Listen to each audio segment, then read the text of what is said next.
Hello, welcome, Cabin here. In Final Fantasy XII, let's sneak into Rabanastre Castle.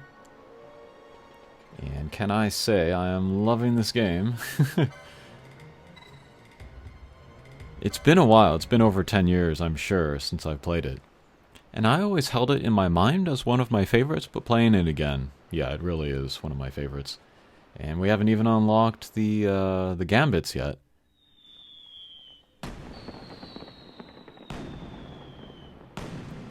But here we have I guess a party going on in the castle to welcome the Empire. And we got some new main characters here, Balthier and Fran.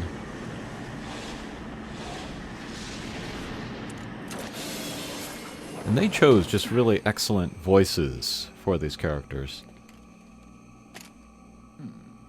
Not even considering the performances, just the voices that they chose.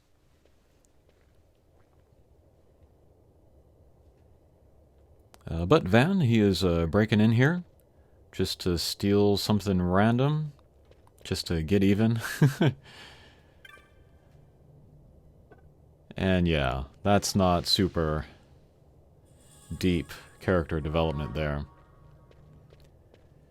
Alright, let's save here.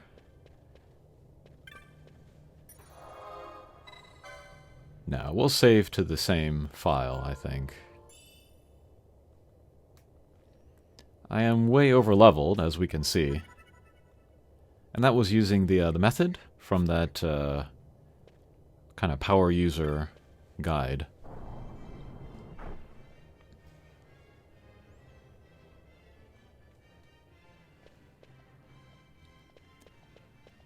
And I hope people are not watching these videos and thinking they are boring. But if you are thinking that, I totally understand.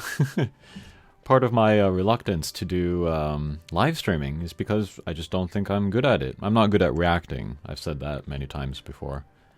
I'm better at analysis or like explaining, you know, how a system works or strategy or something like that.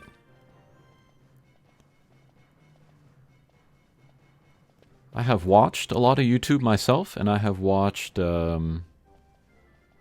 people that are really good at live streaming and reacting and just being engaging through the whole thing. And I know I can't do that.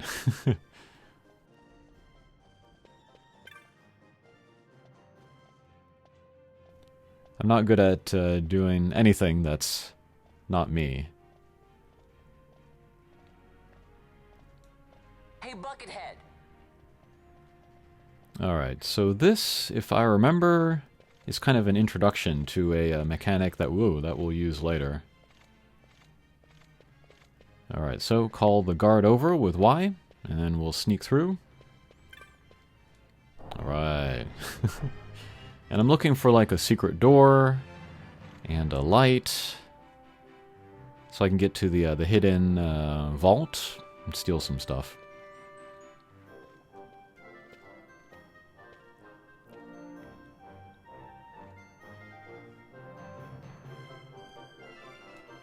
But yeah, in a previous video I talked about how Vaughn is kind of a really lightweight character as a main character. And someone commented defending him, and thank you for the comment. I don't mean to pick on the only person that left a comment on that video, but it's not enough to say, oops, I think I made a mistake there. It's not enough to say that, like, you know, it's good to show the point of view of like a commoner. Like, why? Why is it good to show that point of view? And then how is Vaughn, you know, as a commoner with no real connection to anything or anyone? How is that, you know, better or even comparable to somebody like Ramza from Final Fantasy Tactics, who is part of the noble class and has to deal with his siblings, you know?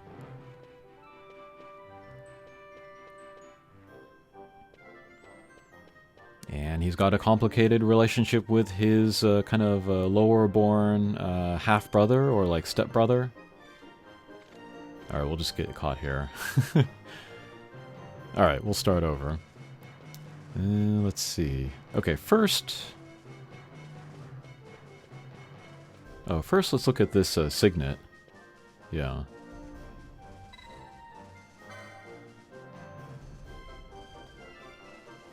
And then Vaughn, you know, it's fine for him to be a nobody. Hey, Buckethead. But like, you know, does he have an arc? Is this a coming-of-age story for him? Spoiler alert, but no. He doesn't really grow at all during the game, if I remember correctly. But the coming-of-age story belongs to Ash. More spoiler alert, but she begins the game, you know, kind of, I don't know if it's wanting revenge, but at the very least, you know, wanting to restore her position and her kingdom through power. She seeks power. But as the game goes on, you know, she learns kind of better ways to get through her trials and tribulations. And for that reason as well, I think she is more the main character than Vaughn here. And it was a missed chance, I think, by the game developers to kind of sell the game in that way. What do I want to do here? Like, I would actually argue, as much as I love Final Fantasy VI, that Ash is the more interesting kind of marquee character over Tina or Terra from Final Fantasy VI. But, you know, Terra is the one that appears in, you know, Dissidia or other, like, crossover type of stuff there. Ash is super underrated as a main character.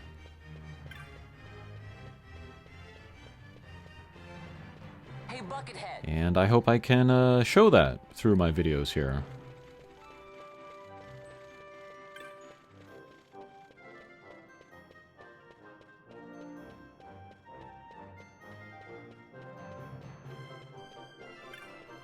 But also compare Vaughn to, like, you know, Tactics Ogre. How does he compare to the main character there? His relationship with his sister.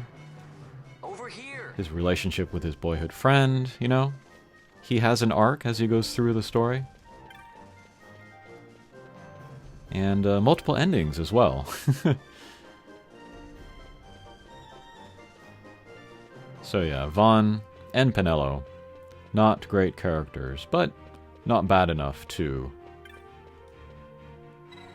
really hurt the game, I would say. Okay, so we got through that puzzle. That was fun. We found the secret door. Vaughn wants to steal something.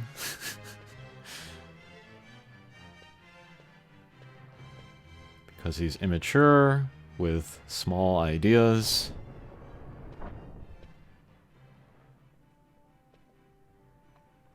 Also, compare Vaughn to Zidane from Final Fantasy IX. They're kind of similar, you know? Sort of a happy-go-lucky,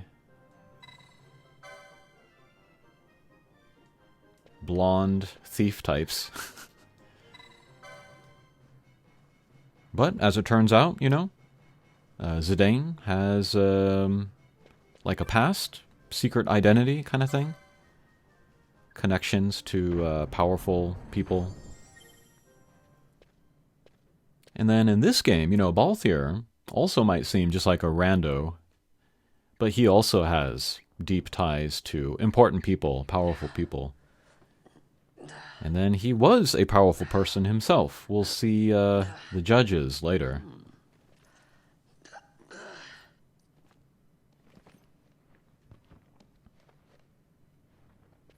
But Vaughn is nobody, begins the game as nobody, and ends the game as nobody. Alright, I'll stop harping on him. Okay, so we're in the vault. We're looking for whatever goodies. This statue opens up with this amber-looking thing. Oh, quite a performance. Who are you? And here we have the leading man. I play the middle man. Who else? Fran, the magicite. Now then, I'll take that. No, you won't. I found it. It's mine. And then It's when I take it mine. from you, it'll be mine.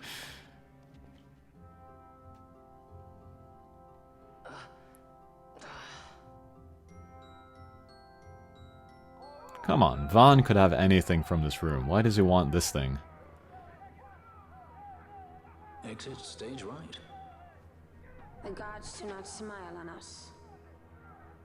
I like it better that way.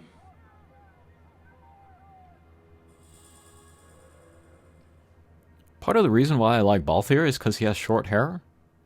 It's kind of rare in a Final Fantasy game to have a male character kind of close to a main character, playable character, have short hair. Maybe like Cid from Final Fantasy VII, you know? Barrett, of course. Alright. But, talking about Balthier and Fran, I think they both have great voices, you know. But for performance, Fran is a little flat, but I guess it goes with the character. Maybe it's a characteristic of her species. But Balthier, he's got the combination of great voice and great performance. And I think that's why he has so many fans.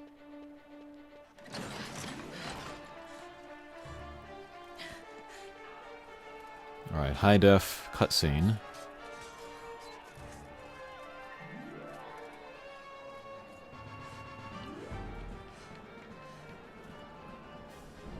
What's going on?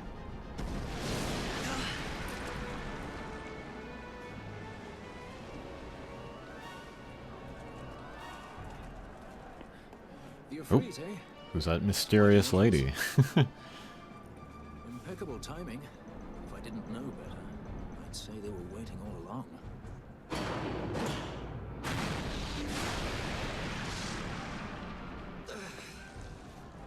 Stop running!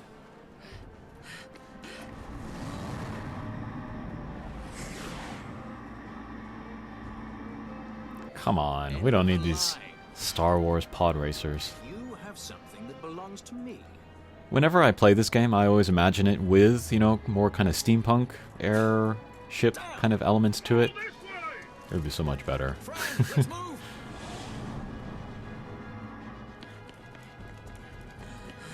But yeah, like this game, and then also Final Fantasy XVI, it really feels like they're just kind of adding elements from Western narratives in order to appeal to Western audiences.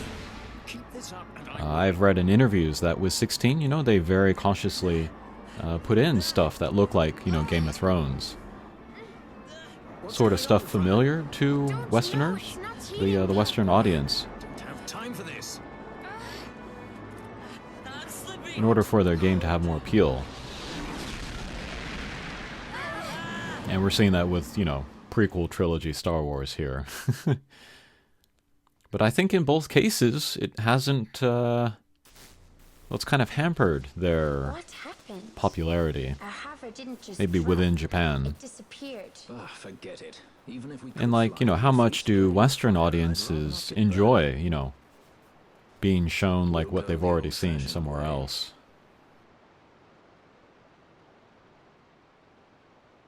Not many Viera where you come from, thief. I've always been impressed with Japanese media, you know, whether it be video games or comics or movies or anime or whatever. Fran is special in that she deigned to When part they with make you. it, you know, for the Japanese audience without a thought for the Western audience, and then it finds popularity in the West anyway. You're sky pirates?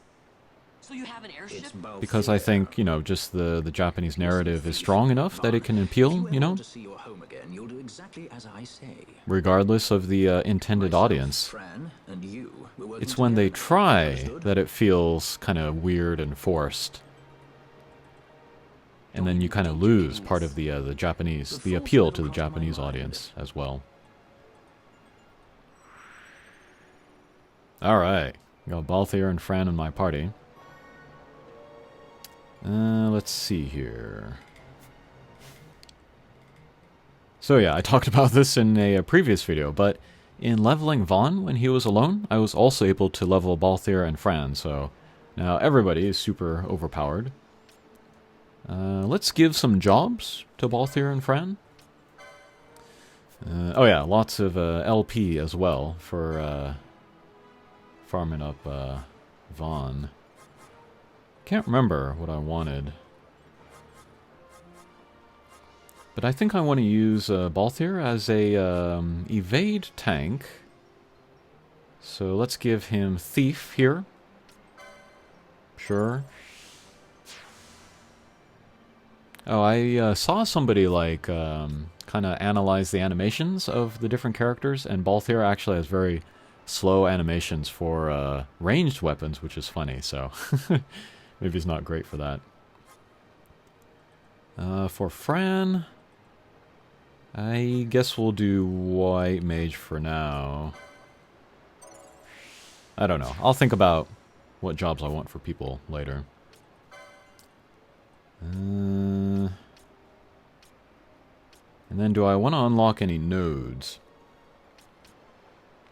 I actually have weapons for them that anyone can use even without the license.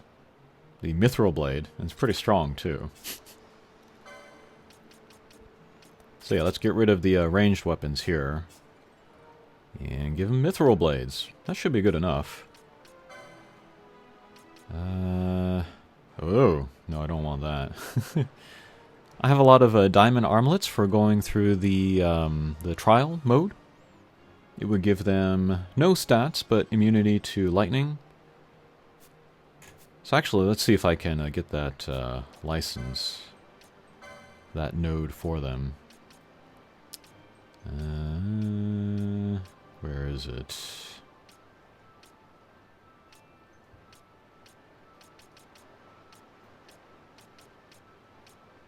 Not quite sure how these are set up. Oh, here we are. All right. Okay. Okay. And okay.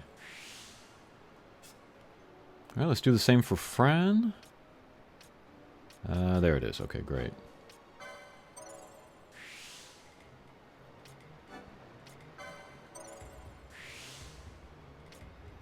Yeah, white mages are pretty important in this game. Okay.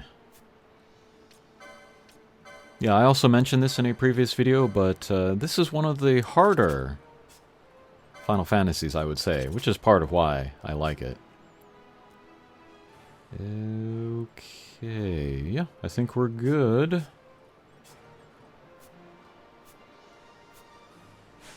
Alright, we can save. Yeah.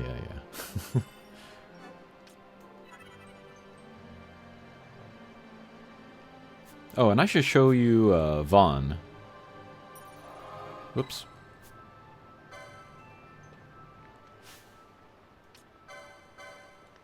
He has this crazy sword, the Kata. This is also from the Power User Guide.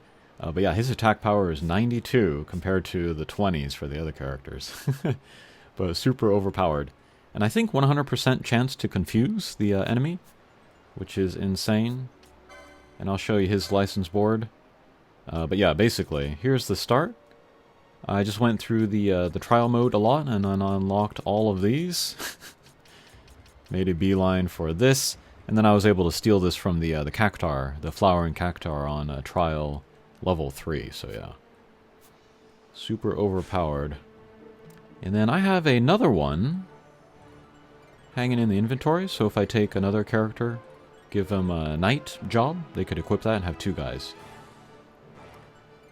Okay. No, I do not. Alright. Okay, here finally we can work on gambits.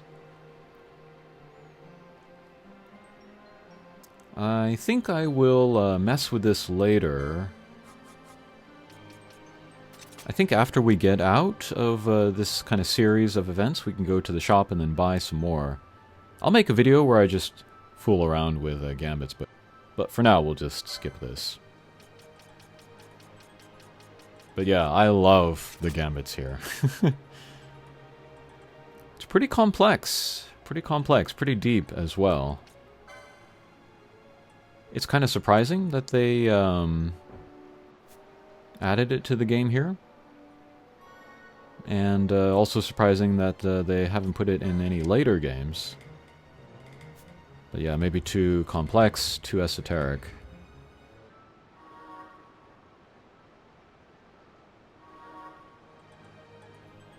Okay, I think we will end the video here.